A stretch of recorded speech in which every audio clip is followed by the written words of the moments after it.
Let's learn what are the best ways to mulch your garden.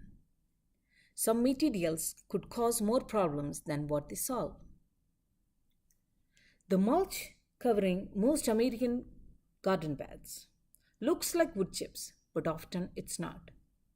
The dyed mulch, the bright red, the black, and the dark brown material sold by every home improvement stores is frequently manufactured from recycled construction and demolition waste, like the pallets, the old decking, and demolished building frames and shipping freights. The dye is applied to make inconsistent source material look uniform. And believe us, the color is the only thing that's consistent about it. The issue is not the dye itself. The issue is the what the wood has been treated with before. Construction pallets are routinely treated with methyl bromide or heat treatment chemicals. Demolished decking may contain CCA, or commonly known as the chromated copper arsenate. Grinding these materials into mulch and coloring it does not remove the chemicals, it just distributes them over a larger surface area. So let's learn what are the different mulch materials to avoid. First, dyed mulch. The red, black, and the brown ones.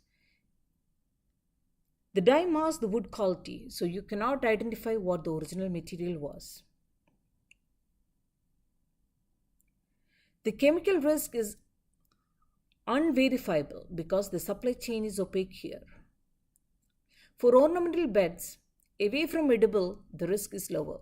However, for vegetable gardens and berry patches and herb beds and any area where children or pets play in the mulch, please avoid these dyed products entirely.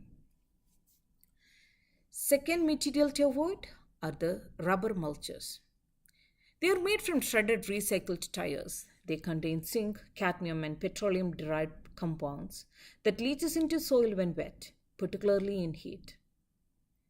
Though marketed as permanent and weed suppressing, the chemicals it releases are the same ones that make old tires an environment hazard in landfills. Third, a very unassuming one, the thick, uncomposted grass clipping. The fresh grass piled more than 2 inches deep goes into anaerobic reaction. The interior of the mat heats up. It ferments and produces alcohols and organic acids that kills the plants underneath. The sour smell of rotten grass clipping is the signature of anaerobic decomposition. You can apply grass clipping in thin layers, no more than 1 to 2 inch deep. Let each layer dry before you add more. Fourth one, the black plastic sheeting in vegetable beds. They suppress weeds effectively, but it overheats root zones in summer. It prevents gas exchange between soil and atmosphere and degrades into the microplastic fragments that persist in the soil indefinitely. Commercial vegetable farm uses this black plastic for specific short-term weed suppression, and it removes. However, they remove it after the season. Leaving them permanently degrades the soil biology. The last problematic one is the landscape fabric. They are marketed as a permanent weed barrier, but it breaks down under UV or the ultraviolet lights and foot traffic within 2 to 3 years. It strips into the soil, it tangles, it wraps around the root and persists as a microplastic contamination.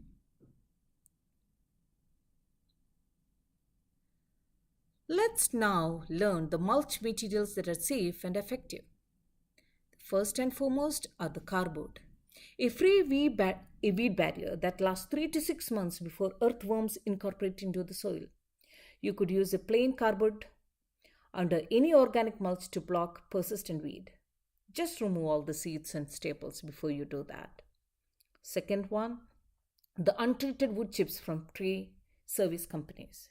It's a gold standard for path and ornamental beds. Many tree services give this chip away for free because disposal costs them money. Third, the shredded leaves. It's one of the best free mulch available to any homeowner with deciduous trees. Run over a pile with the lawn mower to shred them. Shredded leaves interlock without matting, allowing rain to penetrate and break down into dark humus with a single season. Straw. They are clean, weed free, and ideal around vegetables where you want to keep fruit off the wet soil. Straw around tomatoes, strawberries, and squash reduces splash-borne diseases and keeps produce clean. Hay is not the same. Hay could contain grass seeds. So we are referring to straws here. Lastly, it's the pine needles. They are naturally acidic, excellent drainage, and interlocks without compacting. Ideal around blueberries and other acid loving plants.